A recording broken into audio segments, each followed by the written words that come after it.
World war 2 میں Soviet union اور Russian military services نے جرمن آرمی کے خلاف 40,000 سے بھی زیادہ کتوں کو اپنی فوج میں شامل کیا تھا۔ جرمن ٹینکس کے خلاف استعمال ہونے والے ان کتوں کو اینٹی ٹینک ڈاگز کے نام سے یاد کیا جاتا ہے۔ ویسے تو ان کو جنگ کے دوران فرسٹ ایڈ اور فوڈ ڈیلیوری کے لیے ٹرین کیا گیا تھا، لیکن پھر سوویتس کو خیال آیا کہ کیوں نہ ان کو جرمن ٹینکس اڑانے کے لیے استعمال کیا جائے۔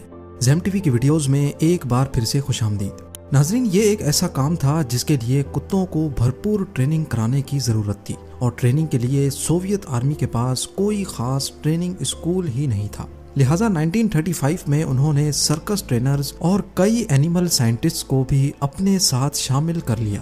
آئیڈیا یہ تھا کہ ایک بوم کو کتے پر باندھ کر دشمن کی ٹینکس کے پاس بھیجا جائے گا۔ وہاں پہنچنے پر کتا ایک لیور کو اپنے دانتوں سے کھینچے گا تو بوم وہیں گر جائے گا، اور پھر کتا واپس اپنے ٹرینر کے پاس آ جائے گا۔ اس کے بعد اس بوم کو ٹائمر یا پھر ریموٹ کنٹرول کے ذریعے پھاڑ دیا جائے گا۔ اگر ٹرینڈ جرمن شیفرڈ کی بات کی جائے تو یہ کام ان کے لیے کوئی مشکل نہیں تھا۔ کتوں کے ایک گروپ کو ٹریننگ دی گئی، لیکن 6 مہینوں کی ٹریننگ کے بعد بھی کوئی ایک بھی کتا اس ٹاسک میں مہارت حاصل نہ کر سکا۔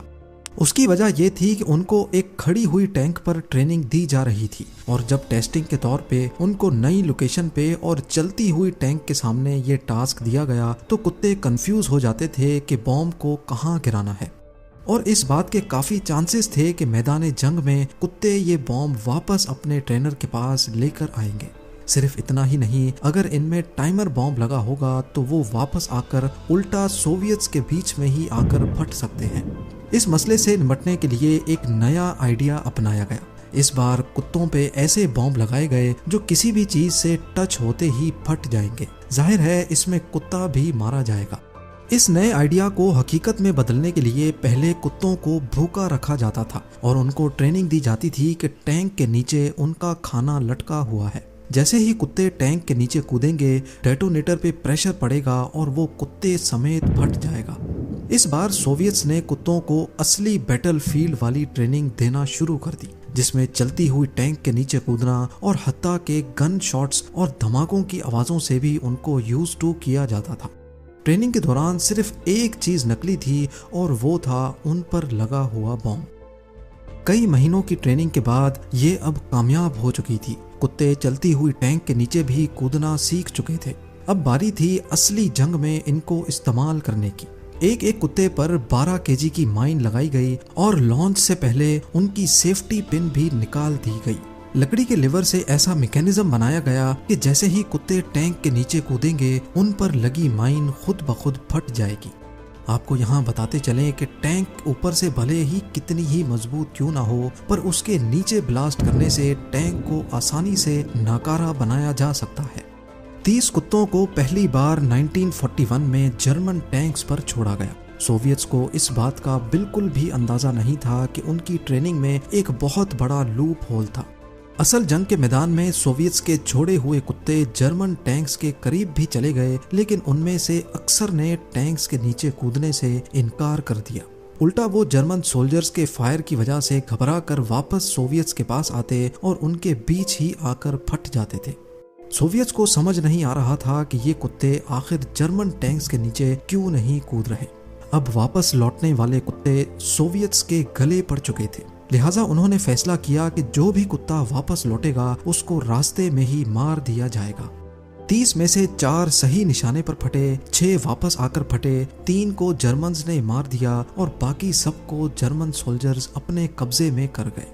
سوویتس کو کتوں کا جرمن ٹینکس کے نیچے نہ کودنے کی اصل وجہ ابھی تک معلوم نہیں پڑی تھی۔ انہوں نے سوچا کہ کم ہی صحیح لیکن کچھ نہ کچھ تو جرمن ٹینکس کو ٹارگٹ کر ہی رہے ہیں، لہٰذا وہ مزید کتے چھوڑتے گئے اور واپس پلٹنے والوں کو خود ہی مار دیتے تھے۔ دوسری طرف جرمنز بھی اب ان اینٹی ٹینک ڈاگز کے بارے میں اچھی طرح جان چکے تھے۔ وہ اپنی طرف بڑھنے والے کسی بھی کتے کو وہیں مار دیتے تھے۔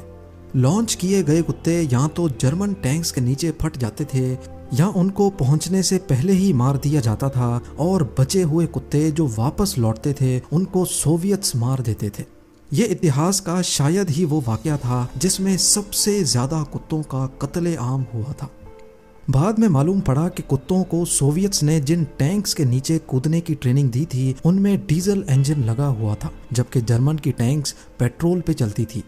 کتے جو کہ ڈیزل کی اسمیل کے عادی تھے، جب ان کو جرمن ٹینکس پر بھیجا گیا تو ان کی اسمیل کتوں کے لیے بہت الگ تھی۔ جب تک سوویتس کو یہ اصل وجہ معلوم پڑی تب تک بہت دیر ہو چکی تھی۔ ہزاروں ٹرینرز کتوں کو اپنے سامنے مرتے دیکھ کر پہلے ہی اپنی جاب چھوڑ چکے تھے۔ یہی وجہ تھی کہ سوویتس کا یہ آئیڈیا بری طرح سے فلاپ ہو چکا تھا اور 1942 کے بعد ٹریننگ اسکولز بند کر دیے گئے۔ پر اس کے بعد یہی آئیڈیا 1943 میں جاپنیز امپیریل آرمی نے امریکہ کے خلاف بھی اپنایا تھا۔ ان کی دیکھا دیکھی امریکہ نے بھی کتوں کی ٹریننگ شروع کر دی۔ ان کتوں کو امریکہ نے ڈیمولیشن وولفز کا نام دیا تھا۔ بمبر کتے جاپنیز بنکر میں جاتے اور پھٹ جاتے تھے، لیکن یو ایس اے کو بھی سیم مسئلے کا سامنا تھا کہ اکثر کتے بنکر میں جانے کے بجائے واپس لوٹ آتے تھے۔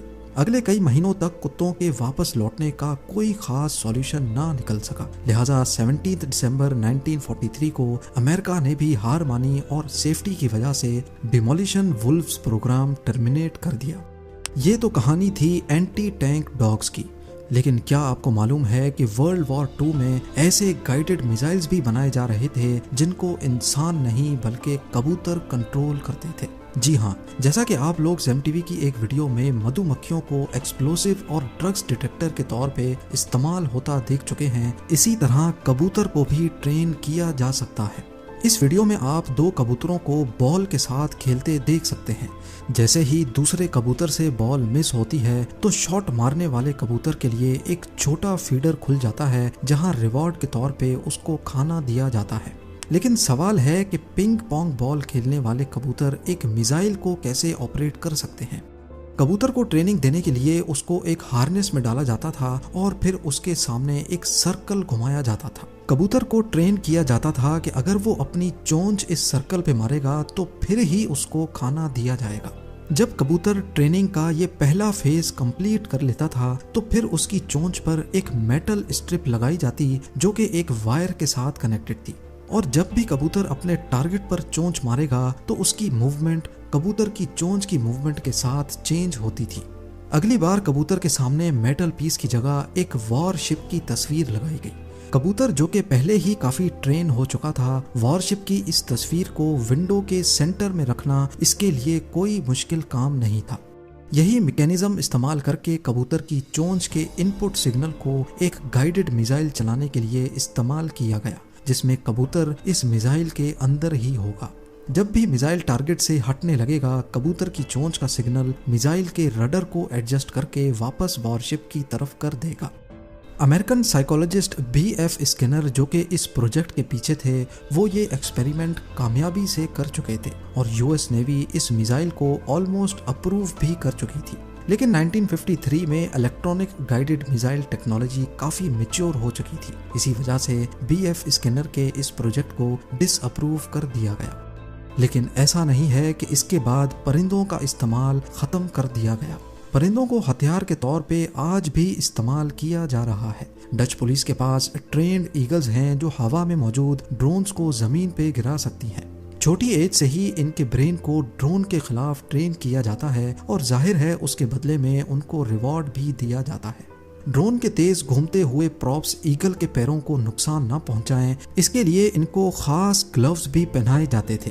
جیسے ہی ڈرون کے پراپس پر ان کے پنجے ٹچ ہوتے ہیں تو وہ بند ہو کر ڈرون کو زمین پر گرا دیتے ہیں۔ ڈچ پولیس کے مطابق ان کے اس ہتھیار کا سکسیس ریٹ 95% ہے، جو کہ دوسرے اینٹی ڈرون ویپن سے کافی زیادہ ہے۔ اسی طرح ڈالفنز اور سی لائنز کو انڈر واٹر مائنز ڈیٹیکٹ کرنے کے لیے بھی استعمال کیا جاتا رہا ہے۔ وہ سمندر کے اندر اسٹرینج آبجیکٹس کو نہ صرف ڈیٹیکٹ کر کے اپنے ٹرینرز کو انفارم کرتی ہیں بلکہ ان کو رسی سے ہک کرنے کی قابلیت بھی رکھتی ہیں تاکہ ان کو نیوی آفیشلز پانی سے باہر کھینچ سکیں۔ اسکرین پہ دکھنے والا یہ ٹارپیڈو میزائل 2013 میں نیوی ڈولفن کی مدد سے ڈیٹیکٹ کیا گیا تھا۔ اس میزائل کے سیریل نمبر سے اندازہ لگایا گیا کہ یہ ایئر 1890 میں ایک ایکسرسائز کے دوران سین ڈیگو کوسٹ سے فائر کیا گیا تھا۔ امید ہے زیم ٹی وی کی یہ ویڈیو بھی آپ لوگ بھرپور لائک اور شیئر کریں گے۔